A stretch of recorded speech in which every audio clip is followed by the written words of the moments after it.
diseminasi aksi nyata modul 1.4 tentang budaya positif. Oke, sebelum itu biar kita semangat dulu, mari kita nyanyikan lagu Assalamualaikum seperti biasa ya. Hitungan ketiga kita mulai. 1, 2, 3.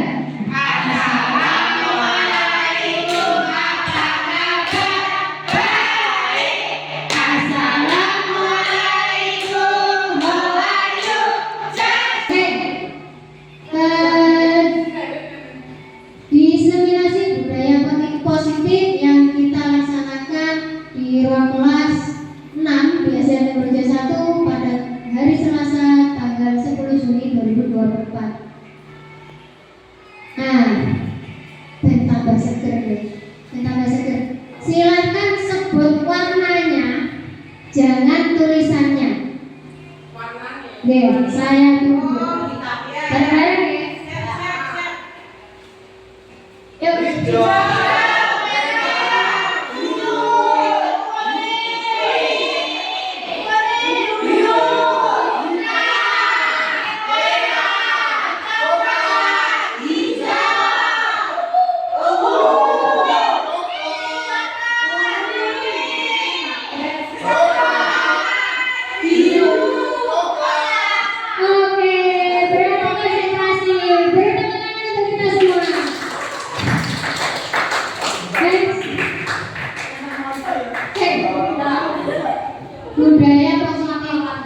Budaya positif itu merupakan perwujudan dari nilai-nilai atau keyakinan universal yang diterapkan di sekolah. Budaya positif di sekolah ialah nilai-nilai, keyakinan dan kebiasaan-kebiasaan di sekolah yang berpihak pada murid agar murid itu dapat berkembang menjadi pribadi yang kritis, penuh hormat dan bertanggung jawab.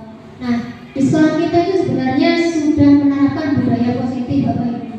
Cuman kita itu belum tahu. Oh iki loh, ternyata yang kita lakukan itu budaya positif. Seperti itu kita belum tahu. Contohnya seperti apa? Pembiasaan pagi yang kita lakukan itu sebenarnya adalah contoh dari budaya positif. Oke, next. Poin penting dari budaya positif. Yang pertama adalah perubahan paradigma belajar. Ada disiplin positif, motivasi perilaku manusia, kebutuhan dasar manusia, posisi kontrol, keyakinan kelas, segitiga restitusi, ini yang kemarin kita kerjakan di PNM itu ya. Dan yang terakhir ada pengalaman dan pembelajaran. Oke, yang pertama, poin pertama yaitu perubahan paradigma belajar. Yang dimaksud perubahan paradigma belajar di sini adalah perubahan cara pandang kita dan berpikir kita tentang sekolah dan murid-murid yang harus selalu mendapat keberpihakan maksimal. Jadi maksudnya di sini adalah cara pandang kita terhadap murid Bapak Ibu. Yang tadinya pembelajaran kita itu hanya student center, kita harus merubah cara pandang kita menjadi kebalik ya. Dulunya kita itu teacher center, sekarang kita harus berubah pola pikir kita supaya pembelajaran itu menjadi student center. Jadi guru itu tidak satu-satunya sumber belajar, tapi semua orang itu adalah guru dan semua orang dan semua tempat itu adalah sekolah. Gitu. Next. Nah, seperti semboyan Ki Hajar Dewantara ini yang biasanya disebut dengan trilogi pendidikan ya. Ada Engarso Songkulodo, Engadio Mangunkarso, Timuri Handayani. Kira-kira artinya apa Bapak Ibu? Engarso Songkulodo di depan memberi contoh. Engadio Mangunkarso semangat atau motivasi. Nah, Timuri Handayani ini yang lagunya sering kita pakai ya. Dari belakang memberi doa. Next. Oke, selanjutnya petani kehidupan. Nah, seperti yang saya sampaikan pada waktu P2 ya, bahwa pendidikan itu merupakan tempat persemaian benih-benih kebudayaan dalam suatu masyarakat.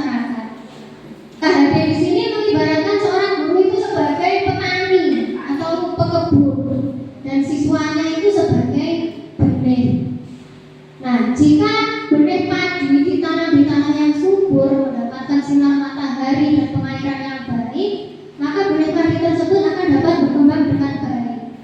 Pun ketika kita menanam benih padi misalnya nih, jangan harap nanti ekspektasi kita benih padi itu menjadi besarnya nanti ketika panen nanti menjadi jagung. Kita tidak bisa berpikiran seperti itu. Jadi kita sebagai guru itu hanya bisa merawat siswa, mengarahkan siswa supaya menjadi manusia yang selamat dunia akhirat. Hanya itu tujuan kita sebagai guru. Menurut Ki Hajar Dewantoro. Next. Nah, pendidikan yang menuntut. Sebagai seorang pendidik kita harus menuntut siswa sesuai dengan kodrat keadaannya. Di sini kodrat keadaan itu terdiri dari dua, Bapak Ibu. Ada kodrat zaman dan kodrat alam. Kodrat alam itu berkaitan dengan sifat dan bentuk lingkungan tempat tinggal. Jadi misalnya siswa yang berada di perkotaan itu pembelajarannya, misalnya pada media pembelajarannya jangan disamakan dengan sekolah-sekolah yang terpencil misalnya. Sekolah terpencil kita suguhi media pembelajaran komputer, ya di sana nggak jalan kok komputer, uang listrik saja jarang, masih ada yang belum masuk ya. Nah, jadi kodrat alam itu seperti itu. Dan yang kedua ada kodrat zaman. Di sini berkaitan dengan perubahan dari waktu ke waktu dalam situasi anak-anak hidup sekarang. Nah, ini maksudnya kita harus mengikuti perkembangan zaman. Cara mengajar kita, metode mengajar kita harus menyesuaikan dengan perkembangan zaman. Next. Bermain sebagai kodrat anak. Bermain ini merupakan salah satu kodrat anak.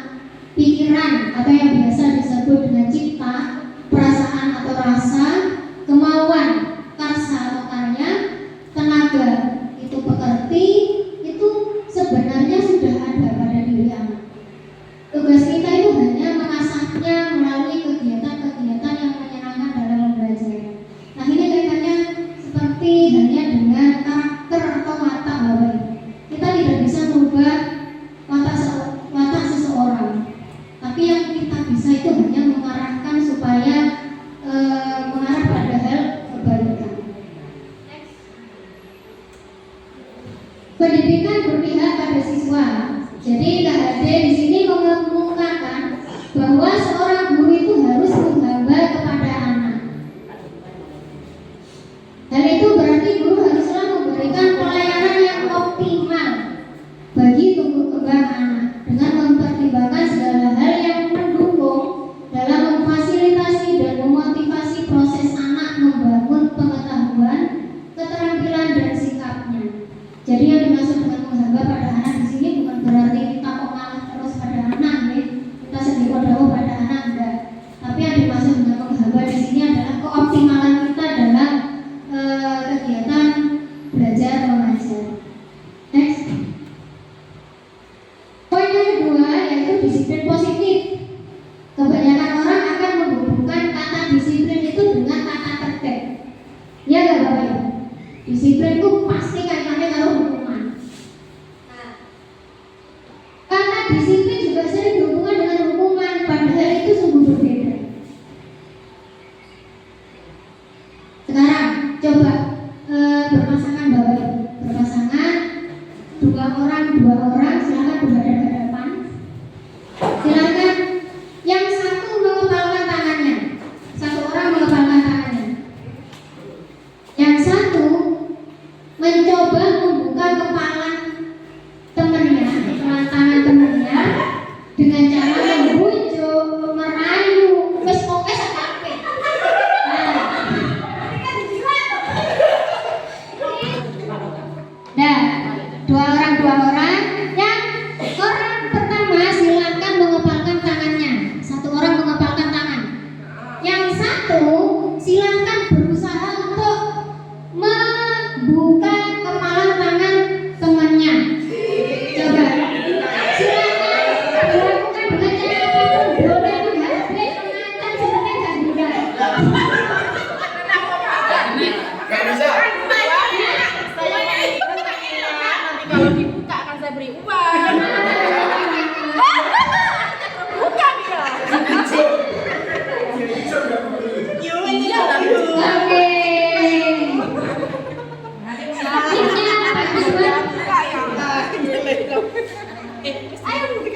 Nah, coba Bu Andri dengan Bu Niken.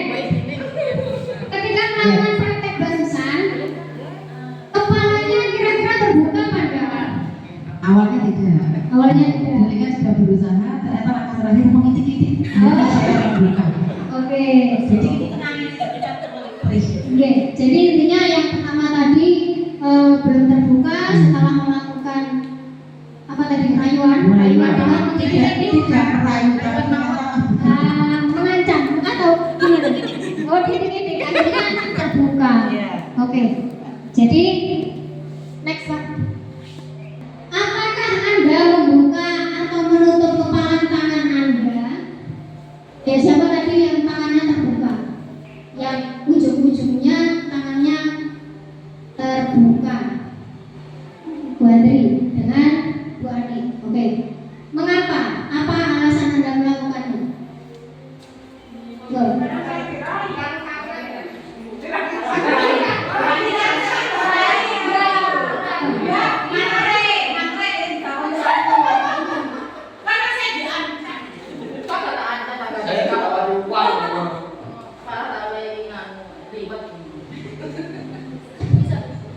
Terima kasih.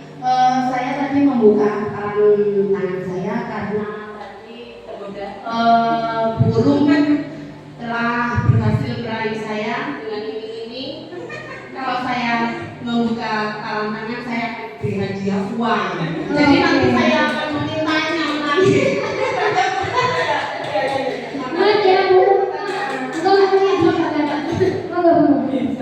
Wani, nanti saya akan melihat dengan sekarang, ternyata masih belum momennya. Oke. Berapa boleh waktu perpisahan? Oke. Jadi dalam kegiatan ini Bapak Ibu sesungguhnya siapa yang bisa memegang kendali kita atau kontrol untuk membuka atau menutup kepalan tangan?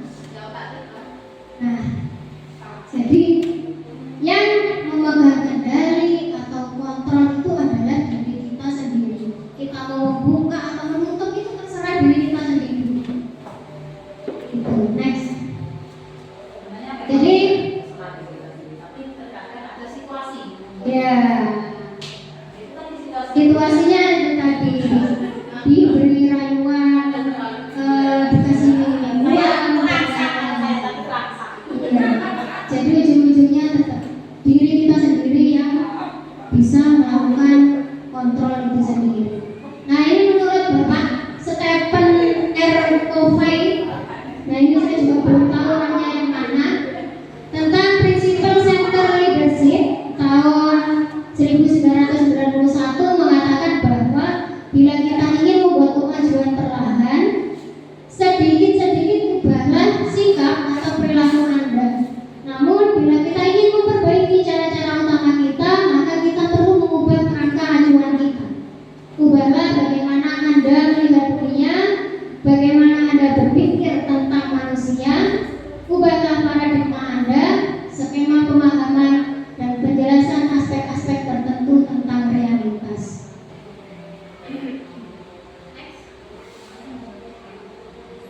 Nah ini adalah tabel tentang bagaimana seseorang bisa berubah dari paradigma stimulus respon kepada pendekatan teori kontrol. Jadi barusan yang Bapak Ibu praktekkan itu adalah paradigma stimulus respon. Jadi yang satu itu memberikan stimulus, yang satu orang lainnya memberikan respon. Di tabel stimulus respon dengan pendekatan teori kontrol di situ dijelaskan bahwa stimulus respon itu contohnya kita harus berpikir, oh pada stimulus respon itu pikiran kita itu tentang sepertinya ini berpikirnya itu tentang keegoisan diri kita sendiri. Di situ dicontohkan seperti kebutuhan kita sama. Jadi kita berpikir bahwa semua orang itu kebutuhannya sama dengan kita. Itu adalah contoh dari stimulus respon. Nah, kita harus merubah cara pandang itu menjadi teori kontrol. Bahwasanya kita harus berpikir bahwa kebutuhan setiap orang itu berbeda. Kebutuhan saya dengan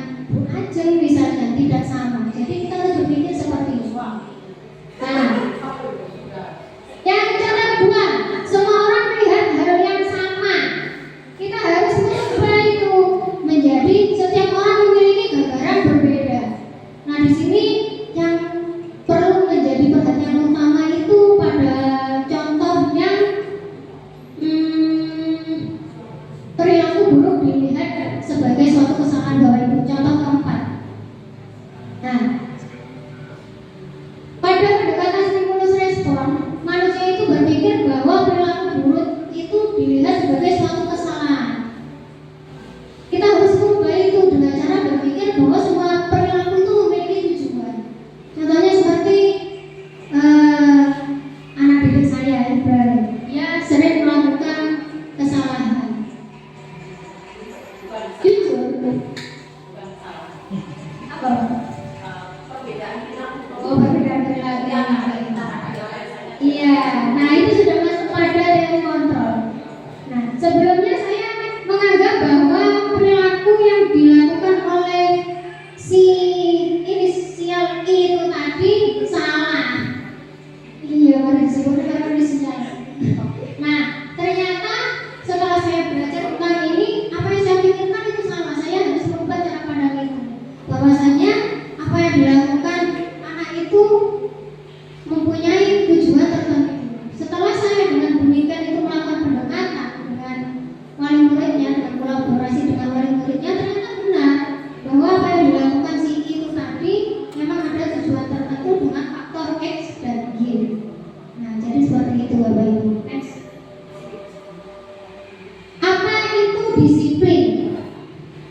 Tadi kita berpikiran bahwa disiplin itu kaitannya dengan hukuman ya, dengan peraturan.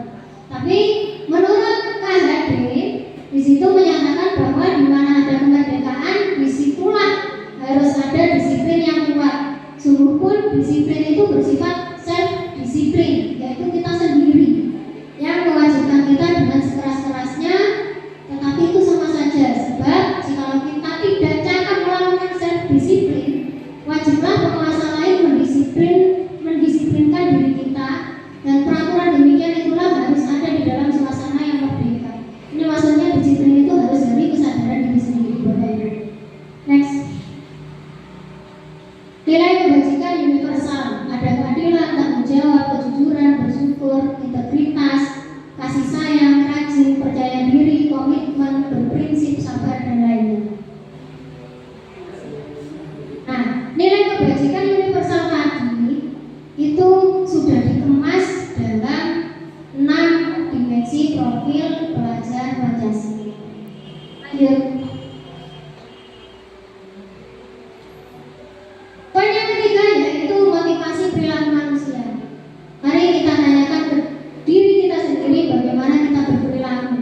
Mengapa kita melakukan segala sesuatu? Apakah kita melakukan sesuatu karena adanya dorongan dari lingkungan atau ada dorongan yang lain? Lanjut.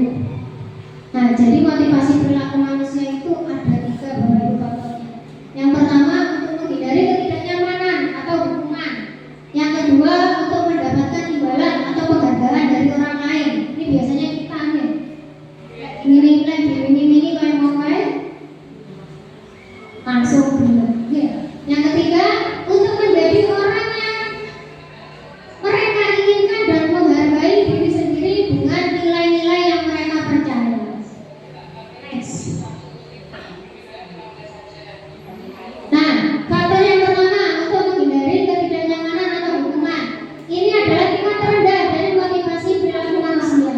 Biasanya orang yang motivasi perilakunya untuk menghindari hukuman atau ketidaknyamanan akan bertanya, apa yang akan terjadi apabila saya tidak melakukannya? Nah, ini biasanya pada anak didik kita. Ini ketika tidak mengerjakan PR, biasanya mereka menanyakan, kira-kira hukuman apa yang akan saya peroleh jika saya tidak mengerjakan PR? Kalau hukumannya ringan, pasti biasanya lagi sama anaknya akan diulangi. Nah, seperti itu. Yang kedua, faktor yang kedua, untuk mendapatkan imbalan atau penghargaan dari orang lain. Satu tingkat di atas motivasi yang pertama, di sini orang berperilaku untuk mendapatkan imbalan atau penghargaan dari orang lain. Orang dengan motivasi ini akan bertanya, apa yang akan saya dapatkan apabila saya melakukannya? Dan ini saya pernah melakukannya. Ketika saya pernah mengiming-iming anak didik saya ketika dia mendapatkan nilai yang maksimal, saya akan memberikan sesuatu. Ternyata yang saya lakukan ini kurang benar. Itu sebenarnya adalah sebuah hukuman bagi anak itu dengan cara yang berbeda. Terakhir, untuk menjadi orang yang mereka inginkan dan menghargai diri sendiri dengan nilai-nilai yang mereka percaya. Ini adalah tingkatan yang paling tinggi yang disarankan guru-guru untuk melakukannya. Jadi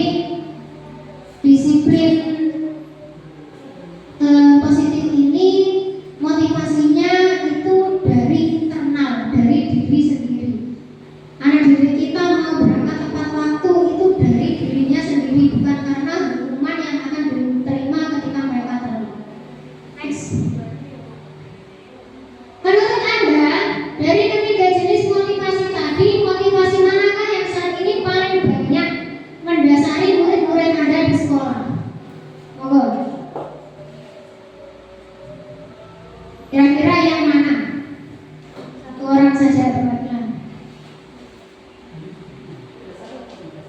Tadi dasarnya ada 3. Itu dasarnya ada 3 itu. Kira-kira murid-murid kita itu yang paling sering motivasinya yang mana? Mendapat imbalan. Ada yang lain? Kalau muridnya Baron itu mendapat imbalan. Mungkin muridnya Pak Yoga?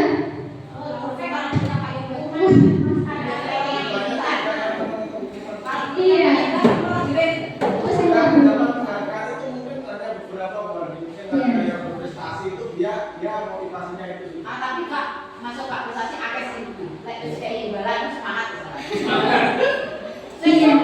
Besok dengan dan nonton lagi. Kenapa?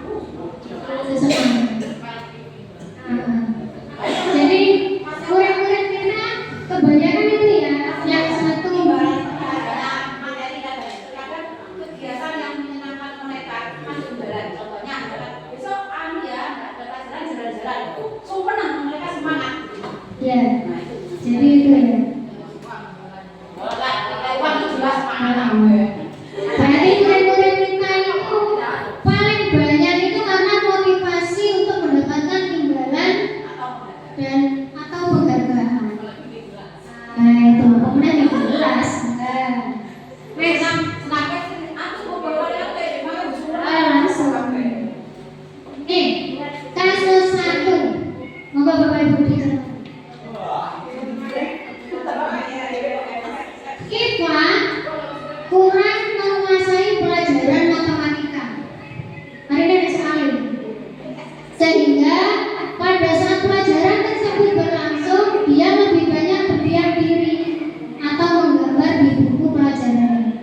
Pada saat guru matematikanya Pak Seno menanyakan pertanyaan IPA menjadi gugup. Jadi pas Pak Seno menanyakan pertanyaan dalam pembelajaran matematika itu, si IPA itu lama-lama gugup. Nah, dan tak sengaja menjatuhkan tasnya dari kursi, serta tiba-tiba menjadi gagap pada saat berupaya menjawab. Seluruh kelas pun tertawa melihat perilaku IPA yang bicaranya tergagap dan terkejut tersebut. Pak Seno pada saat itu membiarkan teman-teman IPA menertawakan IPA yang tergagap dan malu luar biasa. Dan malahan minta IPA untuk maju ke depan dan berdiri di depan kelas sambil menunjuk hidungnya karena tidak bisa menjawab pertanyaan Pak Seno. Jadi mengatur dengan Arab itu. Kalau jadi hidungnya. Kelas semakin gaduh dan anak-anak itu tertawa melihat IPA di depan kelas memegang ujung hidungnya. Next, Pak.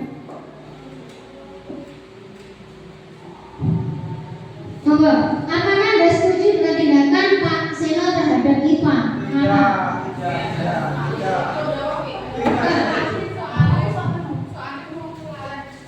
Kalau menurut saya tindakan Pak Seno terhadap IPA itu saya tidak setuju karena itu termasuk bullying.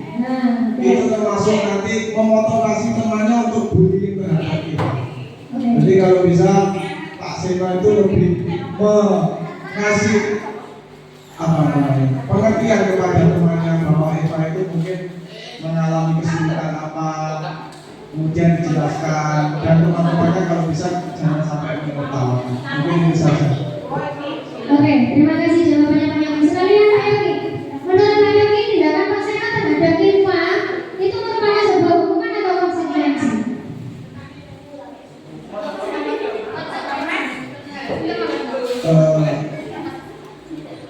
Jadi ceritanya IPA itu ketika pelajaran matematika dia tidak begitu fokus. Terus Pak Seno merupakan akun dan ternyata IPA langsung gugur. Itu lebih ke hukuman. Terima kasih atas jawabannya Pak Yogi. Next, Pak Ridwan. Nanti kita jelaskan tentang hukuman atau konsekuensi. Nih, maka Bapak Ibu dijawab bareng-bareng sebuah antar karena esnya sudah datang. Membersihkan coretan yang dibuatnya di meja tulis ini termasuk hukuman atau konsekuensi? dilihat jawabannya. Oke, jawabannya konsekuensi. Betul. Next. Murid diminta untuk push up 15 kali karena tidak menggunakan masker di sekolah. Jawabannya apa, Bapak Ibu? Hukuman. Oke, betul. Next. Menggantikan kertas tugas teman yang telah dikena coret. Hukuman atau konsekuensi? Ayo Pak, buka jawabannya. Oke, konsekuensi. Lanjut. Berjemur di lapangan basket pukul 12 siang karena mengobrol dengan teman. Hukuman. Lanjut. Murid diminta bertelanjang kaki sepanjang hari karena tidak menggunakan sepatu. Hukuman atau konsekuensi?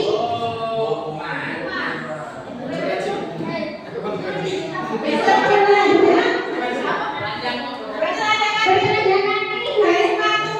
Jangan salah dalam tas sepatu. Cek jawaban. Hukuman. Ada berdiri di depan kelas sambil menangis satu. Ya, hukuman atau konsekuensi?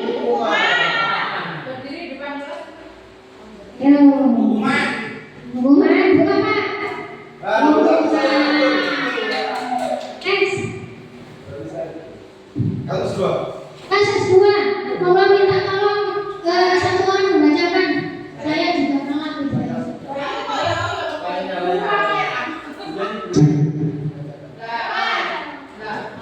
Ibu Anas, guru SD kelas 2, guru kelas 2 SD, mendapatkan masalah murid-muridnya tidak bisa tertib berdiri antri di depan pintu kelas dan selalu berebutan masuk ke dalam kelas setelah jam istirahat usai. Ini tentunya sangat mengganggu proses pembelajaran di mana kelas tidak dapat mulai tepat waktu karena Ibu Anas sibuk menenangkan murid-muridnya untuk waktu yang cukup lama. Akhirnya Bu Anas berpikir cepat dan mengandalkan stiker bintang. Setiap murid-muridnya akan masuk kelas usai jam istirahat. Bu Anas akan mengiming-imingi murid-muridnya dengan stiker bintang. Siapa yang dapat berdiri lurus dan berbaris rapi antri di depan pintu dapat bintang dari Bu Anas. Sebagian besar murid-muridnya menyambut tantangan tersebut dan langsung berdiri rapi di depan pintu agar mendapatkan stiker bintang. Hal ini terus dilakukan Bu Anas selama beberapa minggu karena cukup berhasil membuat murid-muridnya berdiri rapi antri di depan pintu. Sampai pada suatu saat Bu Anas sakit dan terpaksa digantikan Pak Heru. Pak Heru tidak mengetahui tentang stiker bintang dan benar saja pada saat mau masuk kelas usai jam istirahat, murid-murid kelas 2 kembali berebutan masuk kelas. Apa yang terjadi? Mengapa? Pertanyaannya di bawah. Berdasarkan teori motivasi yang telah Anda pelajari pada pembelajaran sebelumnya, kira-kira apa motivasi murid-murid kelas 2 itu untuk bersedia berdiri antri sebelum masuk kelas? Mendapat bintang berarti motivasinya ini mendapatkan penghargaan. Mulai paham Bapak? Adakah cara lain agar murid-murid kelas 2 itu bersedia antri di depan kelas tanpa diberi penghargaan stiker bintang? Apakah ada cara lain? Tadi motivasinya akan penghargaan. Kira-kira ada cara lain nggak? Oke, biar tahu jawabannya next.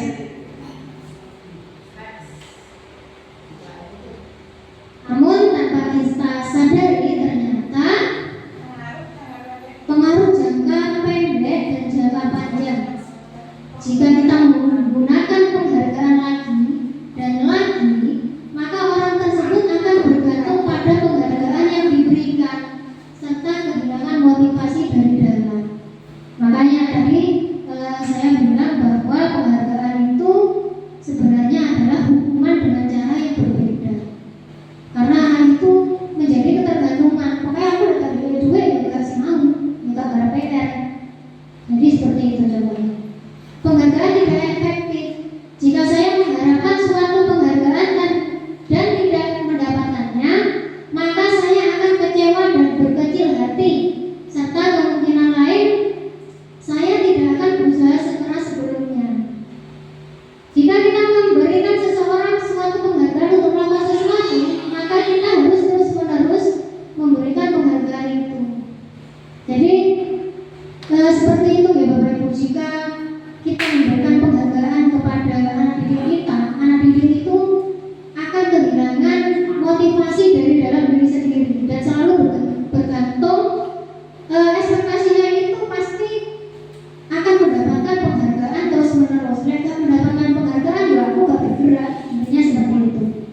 Oke, next. Poin keempat, masih setengah Bapak Ibu, semangat.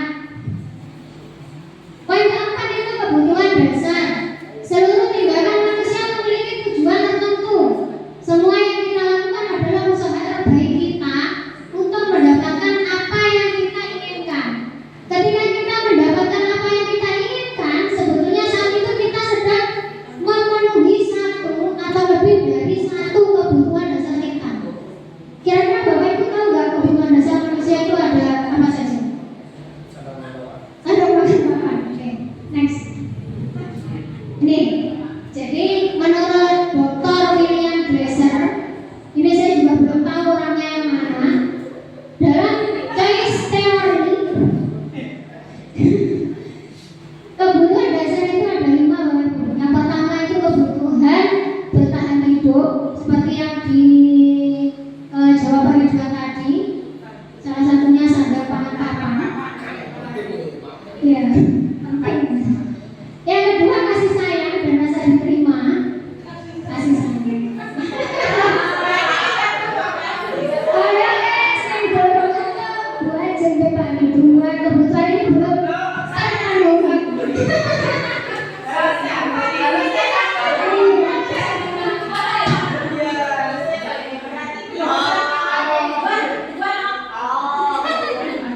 Next, kebutuhan yang ketiga yaitu penguasaan atau pengakuan atas kemampuan. Yang keempat ada kebebasan dan yang terakhir ada kesenangan. Nah ini Pak Dani ini tampaknya berbeda. Next, poin yang kelima. Poin yang kelima itu tentang 5 posisi kontrol. Ini yang dimaksud itu kontrol kita sebagai guru Bapak Ibu. Jadi menurut Dr. William Glasser tadi, beliau memberi kesimpulan bahwasannya 5 posisi kontrol yang diterapkan seorang guru, orang tua maupun atasan dalam melakukan kontrol itu ada 5 di next di slide selanjutnya. Nah, ini yang pertama itu posisi kontrol sebagai penghukum. Seorang penghukum bisa menggunakan dukungan fisik maupun verbal. Verbally ya ngomong dengan kata-kata. Kata-kata ini besi. Guru seperti ini senantiasa percaya hanya ada satu cara agar pembelajaran dia berhasil, yaitu cara dia. Jadi sampai kan yakin sebenarnya cara itu ya benar. Itu ngomong. Iya, boleh benar dewe. Kowe sama kata-katanya. Dampaknya apa? Pada murid itu menjadi pendendam dan tidak menyukai guru tersebut. Aduh aku kok kan kok merasa tapi ya kalau diri gitu ya. Jadi itu Bapak Ibu guru penghukum. Yang kedua, membuat merasa bersalah. Kosong Pak. Oke, membuat merasa bersalah itu biasanya kita melakukan atau memberikan kalimat supaya anak itu merasa bersalah.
Ini waduh video.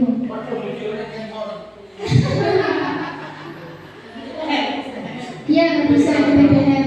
Lanjut saja sudah. Posisi kontrol apakah aku? Saya kecewa dengan kamu. Ayo Bapak Ibu, dari 5 posisi kontrol kata-kata ini termasuk posisi kontrol yang mana? Membuat kulit merasa bersalah. Saya kecewa dengan kamu. Membuat kulit merasa bersalah. Membuat merasa bersalah. Kenapa? Oh, kamu tidak pernah benar melakukannya. Ya, jawabannya next. Tadi jawabannya bukan merasa bersalah, tapi pemukul. Kamu tidak pernah benar melakukan. Ini mungkin hukumannya dari verbal itu tadi Bapak Ibu. Dengan kita melakukan melontarkan kalimat itu anak terus langsung buang. Duh, ini langsung. Next. Apa rencanamu untuk menyelesaikan masalah ini? Nah, ini posisi apa? Ada 2 posisi. Ya.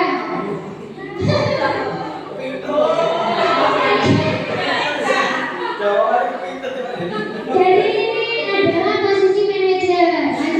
Lanjut disiplin Pak. Kamu tidak akan pernah mendapatkan nilai jika tidak mengerjakan tugas. Ya apa? Tunggu.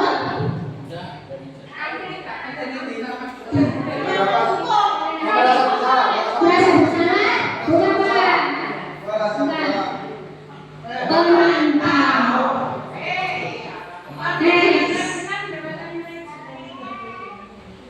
Next, ternyata poin 6. Jadi itu Bapak Ibu, 5 posisi kontrol. Sebenarnya ada videonya, nanti terbukakan di akhir ya.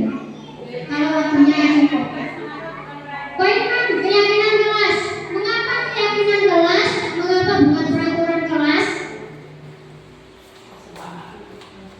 Nah, jadi keyakinan kelas itu lebih ke 2 arah Bapak Ibu. Jadi keyakinan kelas itu kan kita membuat suatu keyakinan yang difasilitatori oleh guru dan disepakati oleh guru dan wali murid. Bapak Ibu kan melakukan membuat kesepakatan kelas atau keyakinan kelas dulu kan? Pasti sudah ditempel di kelasnya masing-masing kan? Kalau peraturan kelas itu lebih ke satu arah. Jadi segawe ini biasa ya guru kuwi atau sekolah kuwi. Murid tidak diberi kesempatan untuk berdiskusi. Kalau keyakinan kelas ini sifatnya 2 arah. Jadi itu bersifat abstrak, berupa pernyataan universal, dibuat dalam pernyataan positif sesuai dengan kondisi kelas. Semua kata kelas dilibatkan saat membuat keyakinan kelas. Next. Sponsor.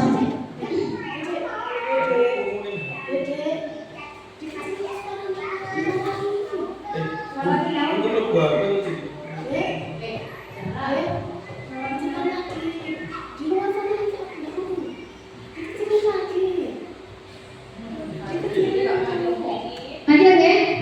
Keyakinan kelas, guru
kalimat menanyakan keyakinan. Contohnya itu, kamu mau jadi orang yang seperti apa?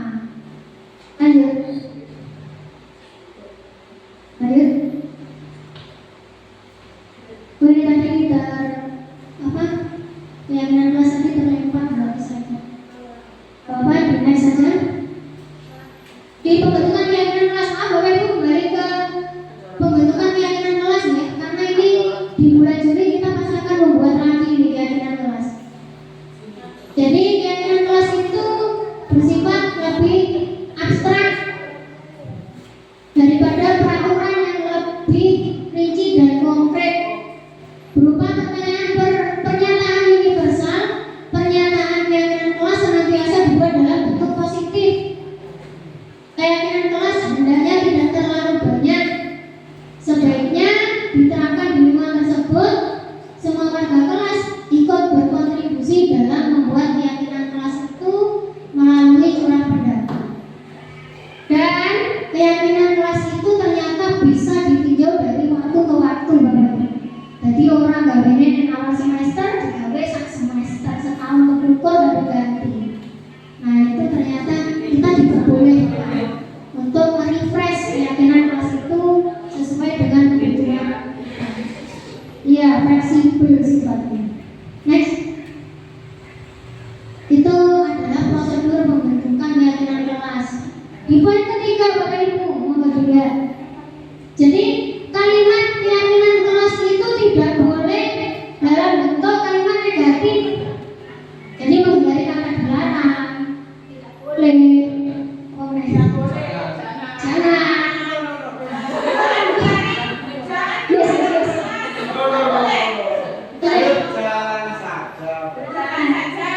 Contohnya itu, jangan berlari di kelas atau koridor. Jangan. Di situ ada kata jangan berarti negatif. Kita perlu mengubahnya ke kalimat positif. Katanya itu berjalanlah di kelas atau koridor.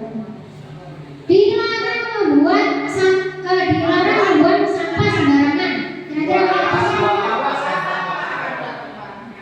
Jangan terlambat.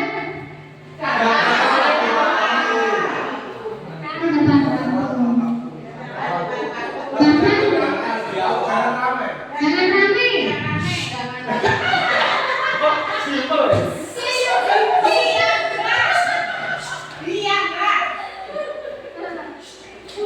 Mungkin kalau jangan rame, Boleh berisik tapi jangan yang lain.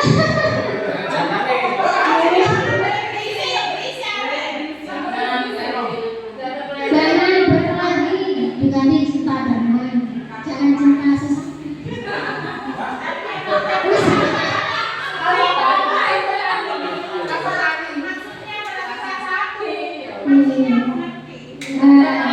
Makanya itu kita perlu menggunakan kalimat positif, tapi yang perlu ditebalkan di sini adalah kalimat itu tetap dimengerti untuk anak-anak. Maka dari itu seperti itu tadi sifatnya fleksibel antara kelas 1 dengan kelas tinggi, misalnya kelas rendah dengan kelas tinggi, ya jelas nanti kalimatnya akan berbeda menyesuaikan dengan karakteristik dari anak-anak kita itu tadi. Dari keyakinan kelas mungkin ada yang masih perlu digali lagi. Langsung kita terapkan saja di kelas ya. Next. Nah, sebelum berefleksi saya putarkan video segitiga restitusi dulu, Bu, karena saya rasa ini sangat bermanfaat buat Bapak.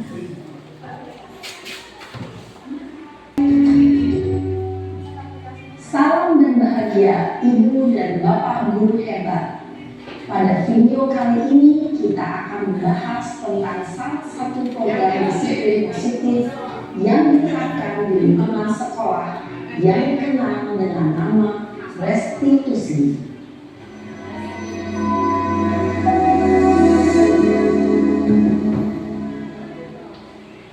Restitusi dikembangkan oleh pakar pendidikan Diane Goshen berlandaskan pada teori kontrol dosen Indonesia.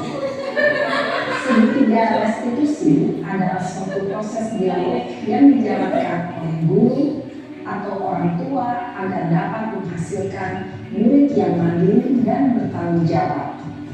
Pada saat guru di posisi manajer, aspek yang dikembangkan pada murid adalah motivasi intrinsik, sehingga penanaman nilai-nilai kebajikan dapat tumbuh dan berkembang menjadi suatu kebiasaan positif yang akhirnya membentuk karakter murid.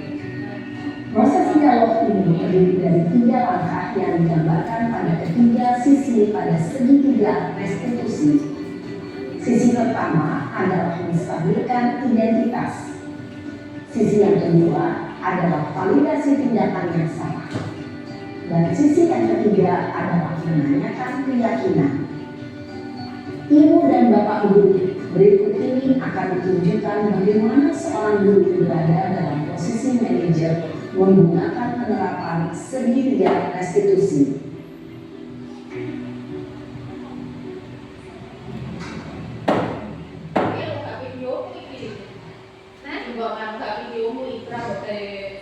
Iya, aku boleh ikut. Siang sana. Siapa? Sudah lama ikut misalnya. Kenapa hanya di sini? Kesel Pak, kesel banget. Masa aku dikatain tukang fitnah Pak? Ya aku marah lah. Aku balik ke TNK di depan kelas. Kesel banget. Oh begitu. Ya pasti kamu marah dan kesal. Bapak juga akan marah apabila ada yang menuduh Bapak seperti itu. Kemudian pada saat itu kamu mau melakukan apa? Ya saya langsung ngatain Eka lah Pak. Kesel banget. Saya bentak-bentak dia depan teman-teman lain. Oh begitu. Pasti kamu melakukan seperti itu karena suatu alasan tertentu kan? Iyalah, masa saya diam saja Pak? Ya saya bela diri lah. Masa saya dituduh tukang fitnah? Ya wajar lah. Mempertahankan harga diri itu sesuatu yang penting buat kamu. Dengan itu kamu tidak lebih gegabah lagi. Hanya membentak-bentak. Iya Pak. Untung saya masih bersabar dan hanya meminta saja. Sudah gemes padahal saya pasti bela diri lah. Ya pasti ya. Tapi kamu memilih untuk tetap bertahan dan bersabar. Kamu memilih untuk tidak berbuat lebih parah lagi kan? Iya. Nah, sekarang coba kita lihat lagi tindakan kamu yang bentak-bentak Eka di kelas. Tindakan kamu itu kira-kira sesuai dengan keyakinan kelas atau prinsip kamu tidak? Enggak lah Pak. Capek Pak jadi pemarah. Jadi keyakinan atau prinsip mana yang kurang sesuai dengan keinginan kamu? Ya saya sebenarnya sangat menghargai orang lain. Mungkin saat itu saya menjadi emosi. Jadi tidak menunjukkan sikap itu. Kamu meyakini tidak? Menghargai orang lain itu penting buat kamu. Yakinlah Pak. Iya, setuju. Kita harus saling menghargai. Namun ada juga keyakinan yang kita sepakati yang perlu kita jalankan apabila kita sedang marah. Kan? Ya saya bisa lebih proaktif. Mulai dengan diri sendiri. Saya bisa jadi lebih sabar, mengambil kebijakan positif, dan selanjutnya. Kira-kira kamu bersedia memperbaiki masalah ini tidak? Bersedia Pak. Kalau kamu memperbaiki masalah ini, kamu akan menjadi orang seperti apa? Dan senantiasa proaktif. Iya, menurut kamu bagaimana rasanya menjadi orang seperti itu? Ya nyaman lah. Bangga bisa bersabar dengan diri. Baiklah kalau begitu. Yuk kita pikirkan bagaimana memperbaiki masalah ini.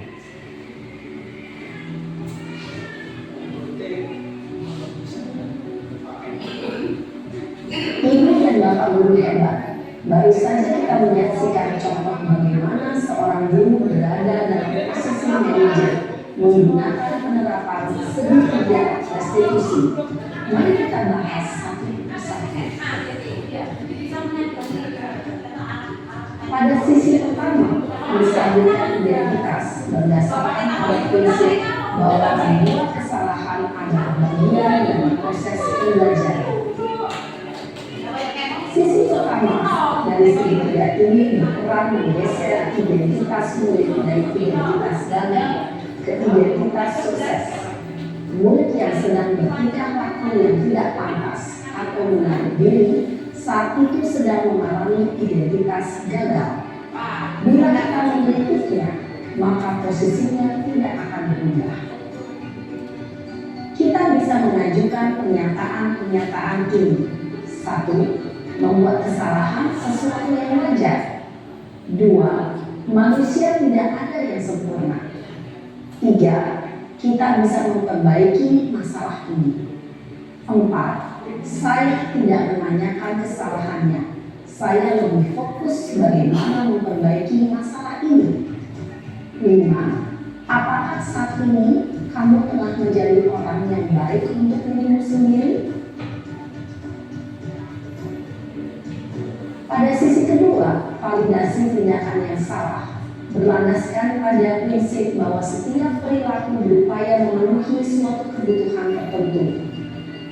Guru yang telah memahami teori kontrol akan bergeser dari pemikiran stimulus respon menjadi proaktif dan mencoba untuk mengenali tujuan dari perilaku murid, mengenali dan mengakui kebutuhan murid ini dapat memperbaiki hubungan dengan murid tersebut.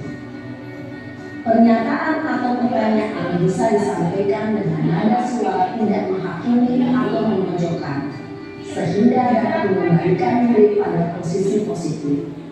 1. Kamu bisa saja bertindak lebih gegabah lagi dari ini. 2. Kamu bukan melakukannya tanpa suatu alasan tertentu. 3. Kamu melakukannya karena mempertahankan sesuatu yang penting bagimu. 4. Mungkin kamu bisa mempelajari suatu perilaku baru yang lebih efektif. Bersediakah kamu mempelajarinya? Selanjutnya, kita akan simak sisi terakhir, yaitu menanyakan keyakinan. Teori kontrol menyatakan bahwa pada dasarnya kita termotivasi secara intrinsik. Pada saat perilaku yang salah telah divalidasi dan identitas sukses telah stabil, maka murid telah siap menaikkan keyakinan-keyakinannya dengan tindakannya yang salah dan pemikirannya telah bergeser ingin menjadi orang yang dituju. Pertanyaan-pertanyaan ini dapat mengaitkan keyakinan-keyakinan yang diambil murid. 1. Sebagai keluarga atau kelas, apa yang kita yakini? 2. Nilai-nilai apa yang telah kita sepakati? 3. Seperti apa gambaran sebuah kelas yang ideal bagi kami? 4. Kamu ingin menjadi orang seperti apa?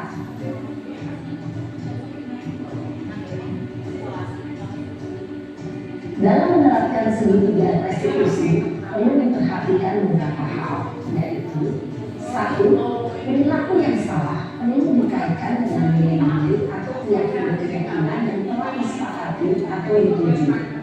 2. Kesediaan orang yang melakukan kesalahan untuk memperbaiki masalah. 3. Pemecahan masalah sebisa mungkin relevan atau memiliki hubungan dengan masalah yang ada. 4. Usaha. Perlu adanya suatu usaha perbaikan dari pihak yang membuat kesalahan. 5. Waktu. Perlu didedikasikan waktu dari pihak yang membuat kesalahan. Tanyakan kapan akan mulai dilakukan usaha untuk memperbaiki masalah. Dengan memahami struktur penerapan segitiga restitusi, diharapkan guru dapat menerapkan posisinya sebagai manajer dengan mengajukan pertanyaan-pertanyaan bermakna yang dapat membuat murid menjadi lebih percaya diri, bertanggung jawab, dan mandiri. Nah, ibu bapak guru perlu tidaknya mengikuti ketiga tahapan dalam segitiga restitusi bergantung pada ringan beratnya suatu permasalahan. Misalnya, bila permasalahan tersebut ringan, maka tidak perlu dijalankan secara berurutan. Bahkan bisa semudah menanyakan apa keyakinan yang kita sepakati. Dengan menjalankan segitiga restitusi, dengan mengajukan pertanyaan-pertanyaan bermakna, diharapkan murid menjadi lebih kuat secara pribadi, dapat membuka wawasan murid agar dapat menyelesaikan permasalahannya sendiri, semakin percaya diri, mandiri, dan merdeka. Salam dan bahagia, ibu bapak guru hebat.